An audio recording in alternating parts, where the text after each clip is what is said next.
Salut, bienvenue dans cette vidéo improvisée. Donc je fais juste une petite vidéo parce que ces derniers temps donc il y a eu pas mal de mouvements sur les marchés, surtout avec le pétrole. Et donc je vais parler surtout du pétrole et de l'or. Donc le pétrole, donc je pense que tout le monde a suivi et j'ai posté, il me semble, alors je sais plus si je l'avais posté sur YouTube.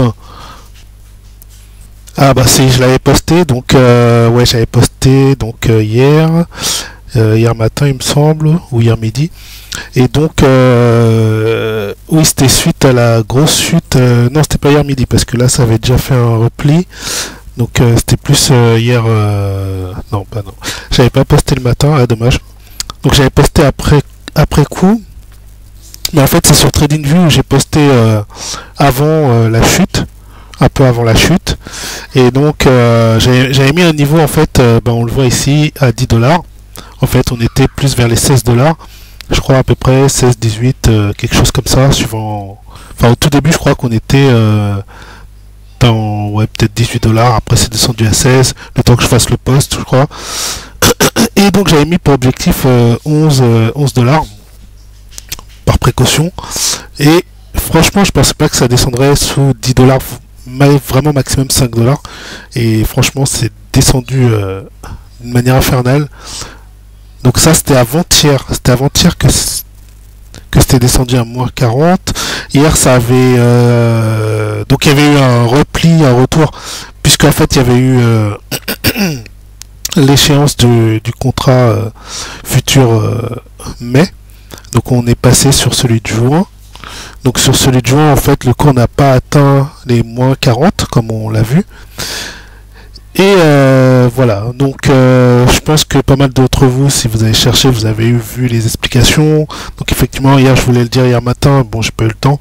En fait, simplement, c'est dû à au fait qu'il y a trop de production. Enfin, en fait, ils peuvent pas arrêter des productions et il faut qu'ils puissent trouver des endroits où stocker en fait le pétrole.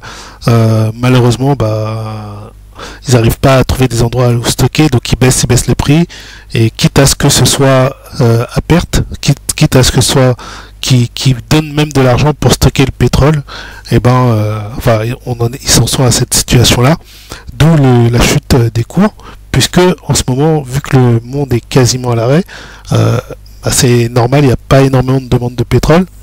Je pense que les stocks qui sont dans chaque pays, etc., est largement suffisant pour les besoins actuels. Même les avions donc ne circulent plus, etc. Donc voilà, donc c'est ce qui explique une chute aussi extraordinaire. Donc je vais mettre en, peut-être ici pour mieux qu'on voit, je vais mettre en daily. Hop, le temps que ça arrive. Bon, le fait que je fasse une vidéo en même temps, ça rame un peu. Ah oui, voilà. Donc là, vous voyez, effectivement, c'était mon analyse sur... c'était l'analyse que j'avais faite sur TradingView, que j'avais publiée sur TradingView. Donc, enfin, à ce moment-là, il n'y avait pas encore la baisse qu'on voit ici, hein. Ça, c'est après publication, bien sûr. Donc, les cours ont continué, mais bon, voilà. C'est pour dire que j'avais publié. Donc j'avais dit qu'effectivement avec le breakout ici, que on avait une descente qui allait se propager selon les Fibo au moins jusqu'aux 10 $. Donc après j'ai rabaissé encore le niveau après coup. Par contre ça, j'avoue, j'ai fait après coup. Donc j'ai identifié 8 $. Donc effectivement, si je l'avais fait au bon moment, j'aurais pu identifier que ça puisse descendre à 8 $. Donc ça franchit un peu les 2 $, les 8 $, puis ça s'est repris. Donc c'était vraiment cette zone qui a fait tampon. Et donc vous voyez, on vient recoller aux 15 $, pardon. Ouais, aux 15 $, d'après ce que j'ai tracé là.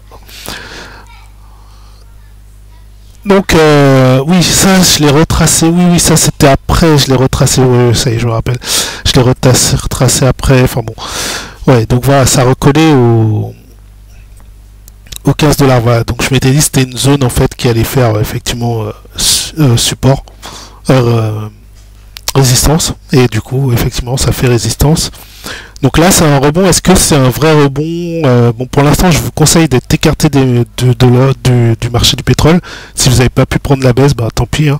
Restez écarté. Là je pense pas que ce soit le bon moment de revenir. Clairement c'est pas les moments idéaux pour revenir. Donc moi qu'est-ce que j'avais fait? Donc en fait au moment du breakout, donc voilà, quand on était vers 16$, en fait j'avais un compte où il me restait 50$. En fait j'avais testé une stratégie et au début j'avais bien cette stratégie, j'avais bien opéré, puis après j'ai fait un peu n'importe quoi, je suis descendu à 50$ sur ce compte. Et comme il me restait 50$, j'ai vu le marché, le matin je me réveille, je vois le marché, je fais mes analyses vite fait, je me dis bon allez vas-y, faut rentrer à la baisse. Donc je rentre à la baisse, boum, qu'est-ce qui se passe? Le marché plonge. Et à un moment je vois que mon compte grossit, je passe de 50 à 100 et quelques dollars, donc je me dis bon, je vais amplifier le mouvement, je vois que c'est parti vraiment pour dégringoler. J'amplifie le mouvement, je rajoute des positions, à un moment j'aime pas, je sais pas doubler, j'ai fait x10 sur une position. Enfin bon, à un moment je suis arrivé à 500$.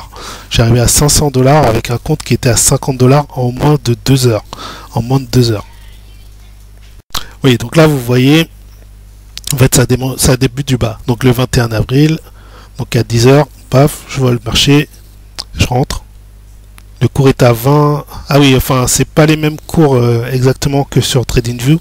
Donc ici on était plus à 20$. C'est pour ça que tout à l'heure je m'embrouillais aussi un peu sur les chiffres.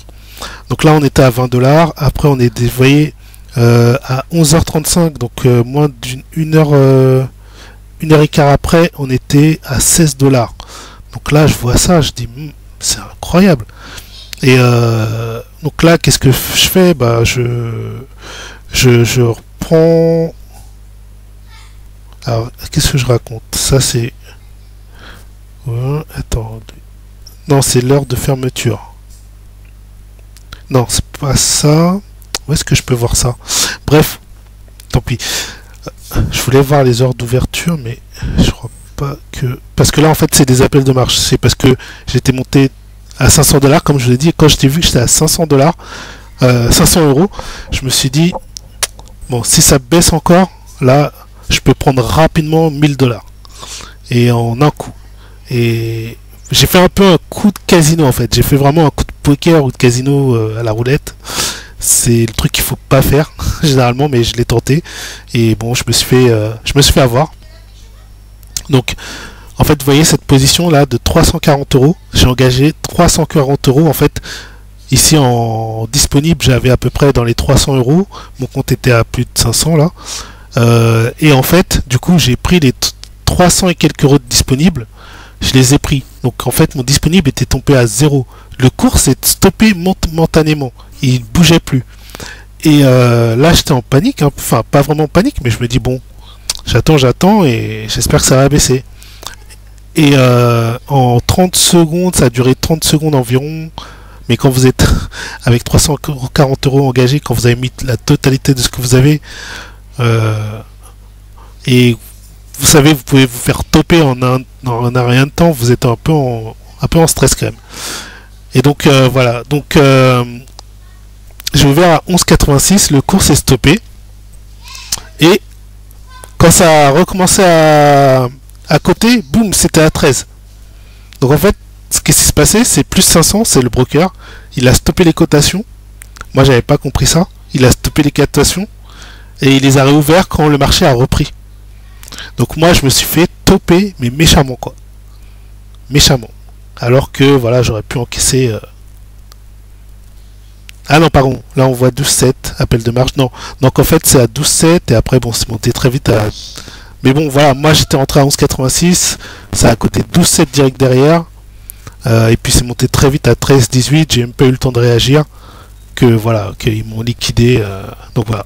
Donc je me suis fait voilà, toper méchamment, malheureusement.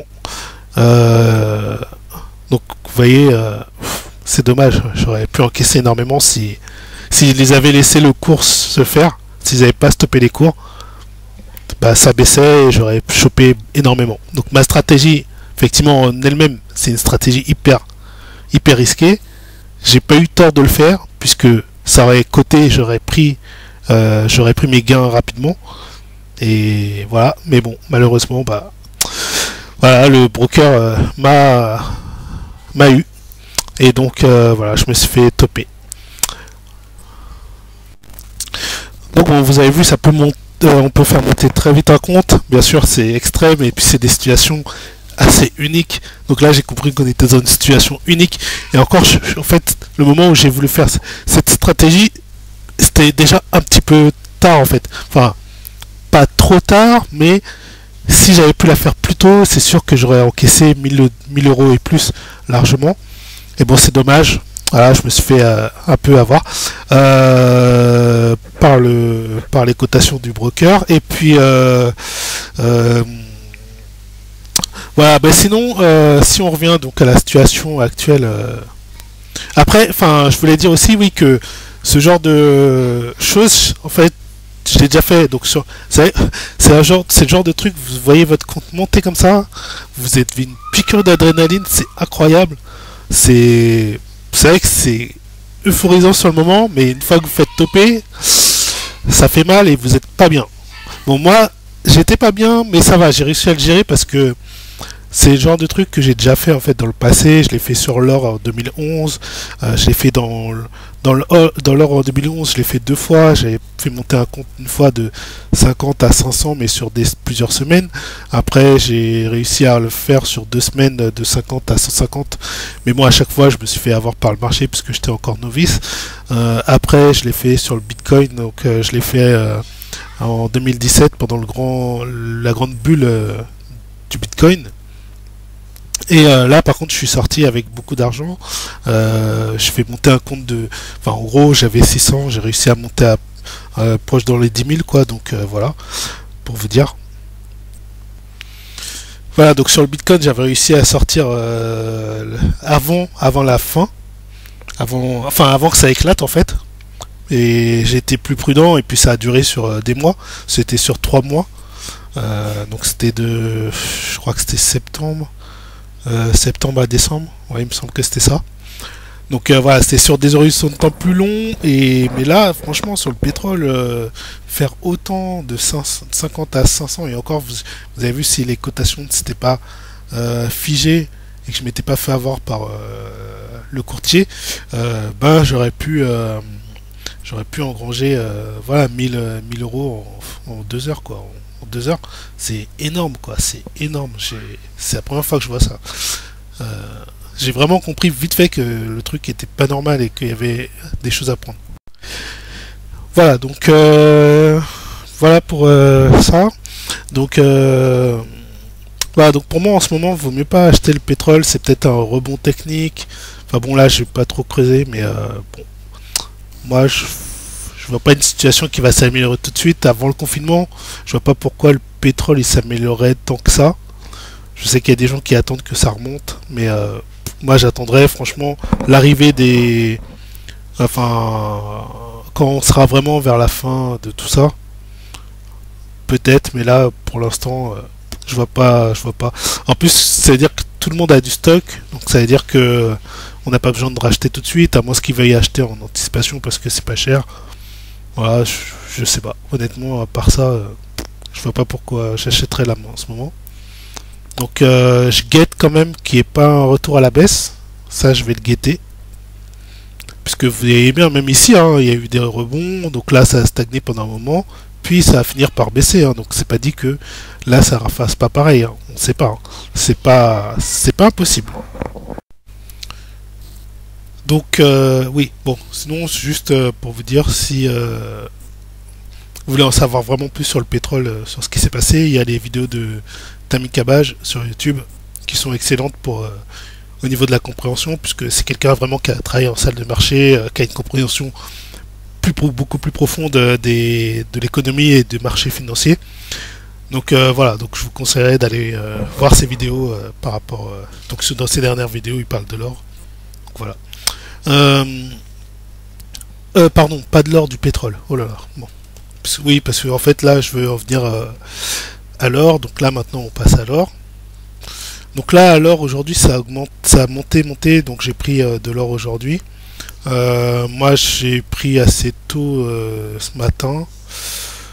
Voilà, je l'ai pas eu au meilleur moment, je l'ai pas eu au meilleur moment, ça aurait été là à 9h30. Alors attendez, je vais enlever le Fibo qui gêne un peu. Voilà, donc là à peu près à ce niveau-là, entre 1989 92 1680, pardon, oh là là, 1689 92. Bah, c'est un peu, je crois que ça, j'ai quand même acheté à ce niveau-là. Mes premiers trades, je vais juste vite faire regarder pour pas vous dire de bêtises. Bon, a priori, j'ai acheté à 1000. Alors, c'est 1600. Non, 1197, ça c'était un autre. Si, c'est ça, 1697. Ouais, c'est ça. Donc j'ai acheté à 1697, donc j'ai acheté un peu plus tard, vous voyez. Puisque j'ai vu le signal un peu plus tard. Sinon, si j'étais rentré plus. Si j'avais regardé plus tôt, je serais rentré plus tôt, certainement à 1792, peut-être pas 1789. Alors par contre, effectivement, ce qui se passe aussi, c'est que j'ai été un peu tard sur le marché, parce qu'en fait, je pensais déjà, enfin, j'ai acheté un peu tard aussi, parce que sur MetaTrader, enfin sur un compte MetaTrader, j'avais déjà une position verte, et je pensais que c'était une position d'achat, et je me suis connecté pour voir où ça en était. Et là, je vois dans le négatif, puisque en fait, c'était une position short que j'avais fait la veille et que j'avais laissé courir. Que j'avais fait hier matin. Bon, j'avais laissé, puisque je voyais que le marché de l'or, c'était pas le plus intéressant hier. Donc j'avais laissé tourner, puis finalement, j'ai vu que c'était une position short. J'ai fait mince. Je pensais que c'était une position longue, finalement, non. Et donc, je l'ai stoppé direct. Et puis, bah, voilà, après, j'ai pris le vent, j'ai pris le chemin de la hausse. À partir de ce trade là, après j'ai fait un autre trade à 1702, j'en ai fait un autre à 1704 puisque c'est revenu, comme ça a fait un pullback, donc voilà, je suis racheté, et j'en ai pris un à 1713 il n'y a pas longtemps, et donc là on est à 1716 et je guette donc un retournement à 1700, enfin là pour l'instant mes stops sont positionnés à 1706. Et donc je fais évoluer en fonction de la moyenne mobile rouge, donc la moyenne mobile 20, en 30 minutes. Voilà, pour tout vous dire. Et ah oui, j'ai un autre indicateur là que je suis en train d'étudier. Enfin, j'ai déjà étudié il y a un petit moment, mais là je suis en train de voir des choses un peu plus intéressantes sur le ADX Hyundai. Donc en fait ça vous donne l'ADX c'est jaune, les die, donc il y avait le die positif en vert et le die négatif en rouge. Donc en fait c'est les forces vendeuses, les forces acheteuses, donc plus et moins. Donc les forces acheteuses plus positives sont en vert et les forces acheteuses négatives sont donc les shorts quoi sont en rouge. Donc s'il y a plus de forces si les forces acheteuses passe au-dessus des forces vendeuses, ça veut dire qu'on a un marché qui va vers la hausse, bien sûr. Donc c'est une autre façon d'interpréter la hausse du marché, enfin les mouvements de marché. Quand vous voyez que c'est un peu, voilà, ici en train de se... Quand c'est assez proche, quand vous voyez que les deux sont assez proches et autour ici du 20, enfin du niveau 20, ça veut dire que le marché se cherche, il n'y a pas de tendance claire. Donc quand vous voyez qu'il y en a une qui s'écarte et l'autre qui s'écarte de l'autre sens, et que ça s'écarte aussi du niveau 20, déjà ça veut dire qu'il y a une tendance qui est en train de se prendre. Alors donc moi en fait j'ai reprogrammé, j'ai recodé les choses ici en dessous, donc par barre. Donc c'est une autre façon de lire le même indicateur. Donc voilà, quand le vert prend le dessus, voilà, vous avez une bougie verte. Pourquoi ici ça devient gris, c'est parce que quand en fait ici l'ADX, donc c'est la volatilité, quand la volatilité devient plus, commence à croiser, donc par exemple ici la force acheteuse, quand elle devient supérieure, j'estime qu'il y a trop de volatilité, donc je mets une zone grise. Donc c'est une zone où il ne faut plus acheter par exemple. Dans cette zone verte on peut acheter, quand on est en zone grise il ne faut plus acheter. Ou soit c'est la fin d'un mouvement, soit c'est période où il faut plus acheter. Après, ça dépend comment, faut voir. Et après, quand vous voyez du jaune, donc là on voit du jaune ici, c'est quand la DX, quand la volatilité, elle est très faible. Donc quand elle est très faible, quand elle est trop faible, il y a des barres jaunes qui apparaissent, et généralement ça signale une période d'hésitation, de range, vous voyez une période de compression. Donc là par exemple le marché fait rien pendant la période jaune. Généralement il fait rien pendant les périodes jaunes. Ça je l'ai vérifié quand même assez souvent. Donc voilà, donc je suis en train de développer, bon là je vous explique pas, mais j'ai une idée spéciale par rapport à la DX. Peut-être que je ferai une vidéo spéciale sur la DX, puisque là je suis en train de voir des choses par rapport à la DX à force de l'utiliser. Et donc voilà. Bon, bah, j'arrête la vidéo ici, donc bon investissement. Ah oui, peut-être je vais vous montrer juste l'or en daily. Donc là j'avais eu, ouais, depuis tout à l'heure j'ai pas enlevé ça, donc ça c'était une alerte sur le pétrole, juste pour surveiller. Ah, je suis en train de m'approcher d'un niveau 1740. 1740, ouais, j'avais mis une alerte, puisque par rapport à... Enfin bon, je m'étais fait un Fibonacci qui apparaît pas là, mais... Et je crois que ça avait ciblé le niveau de 1740 comme prochain niveau de résistance. D'ailleurs, ça a été tapé sur 1740, on le voit ici, il y a quelques jours. Donc ça fait un niveau de résistance. Donc en fait c'est pour voir s'il franchit fortement, on est parti pour aller encore plus haut. Certainement dans les 1830 je crois que j'avais vu. Là de tête il me semble que c'était ça. Donc à surveiller. Allez, j'arrête la vidéo ici. Merci de m'avoir écouté. Bonne soirée et bon investissement. Et que la bourse et les cryptos soient avec vous. Ciao.